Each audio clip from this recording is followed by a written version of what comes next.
26 septembre 2022. Voilà 20 ans. Dans le chaos de la tempête, le Joola a assuré le gros titre de l'histoire.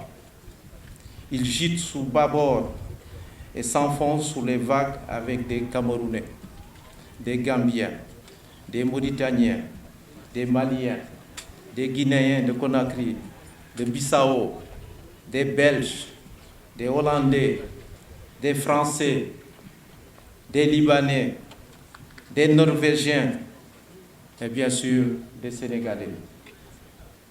Il s'adjuge ainsi la suprématie des catastrophes en termes de nombre, avec 12 nationalités représentées par ces 12 drapeaux et 12 sièges. La pire marée noire de l'histoire, laissant un paysage qui évoque la destruction des familles, un paysage désolant qui s'étend à perte de vue. Le plus grand mystère de la navigation mondiale, avec un décor macabre de 1953 morts, dont 971 pour la seule commune de Ziguinchor et 1400 morts en ce qui concerne la région de Ziguinchor. 444 élèves et étudiants, 27 membres de l'école de football et seulement 64 rescapés. Terrifiés par des corps déchiquetés, pendant des heures, des images des corps nous dégagent une étendue de souffrance, de douleurs violentes qui se profilent pour les familles jusqu'aux détails les plus glaçants. Le Joola n'a pas une taille humaine. Il est gigantesque par ses conséquences. C'est un échec de compétences incurable, un vecteur de transmission universelle du mal, une puissance destructive qui dépasse la temporalité générationnelle. Le Joola est une histoire catastrophique, remplie de jonctions, une vision apocalyptique, une promotion de cris et de désespoir, une réalité beaucoup plus sombre qui privilégie le mal infini.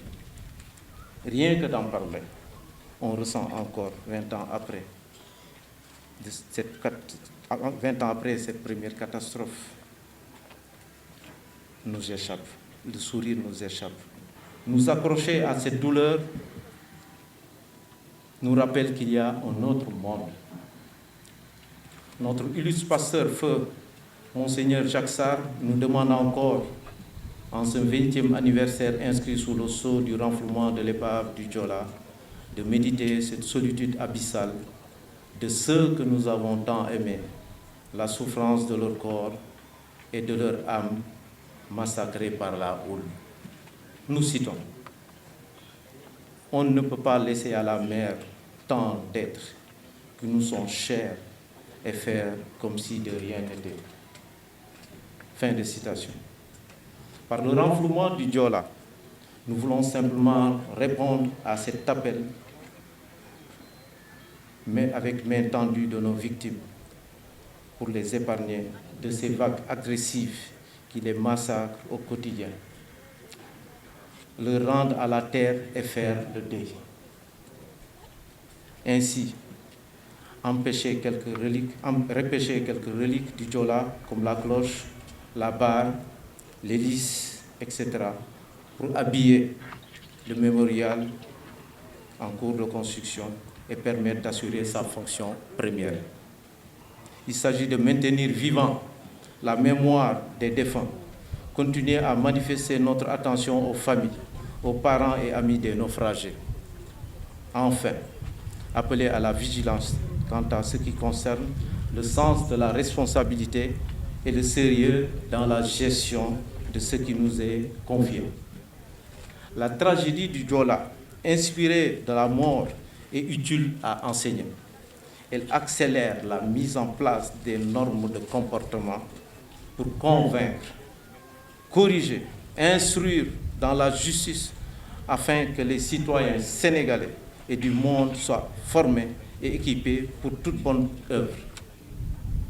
Durant ces traversées de grande envergure, gravissant les pentes ardues d'une remise en cause historique, sociale et pénale, l'État du Sénégal décida de soumettre les différents arbitrages en situant sa responsabilité engagée.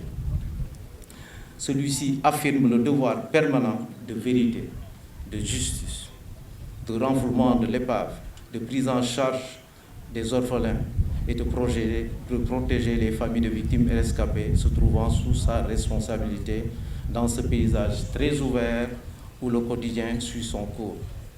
Ainsi, l'État s'est évertué à l'égard des familles que nous sommes à mettre en place le fonds de soutien dédié aux victimes à raison de 10 millions alloués à chaque victime et rescapé.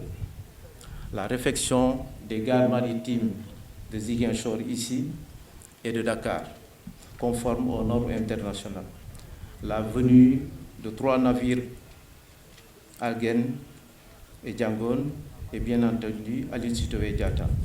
La construction de l'université Hassan Sek qui découle tantôt dans mon discours parce que la Casamance a perdu 444 étudiants et élèves. Le dragage du fleuve, le wharf de Caravane, le quai de pêche de Boudoudi, la mise en place de balises lumineuses. Nous pouvons alors citer aujourd'hui l'érection de ce formidable édifice qui est le Mémorial Musée en cours de construction, normalement qui devait être prêt à l'occasion de cette cérémonie. Compte tenu des éléments physiques, nous sommes obligés d'attendre au mois de décembre, Inch'Allah. Nous pouvons encore citer la correction du décret d'application de la loi 2006. C'est l'occasion pour nous permettre de rendre hommage à l'Office national des pupilles de la nation, en son sein, le conseil de surveillance dont je suis membre, pour une prise en charge effective de tous les orphelins du Diola et les récents travaux de réfection du cimetière du Diola. Monsieur le ministre, grâce à vous, grâce au président de la République, avec toute la démarche que notre marraine a eu à faire dans cette direction, que vous avez eu tout à l'heure à visiter le cimetière de Kanté. Bien entendu, demain nous irons à Kabadio et à Bassoli. Aujourd'hui, tous ces cimetières représentent des joyaux pour nous en tant que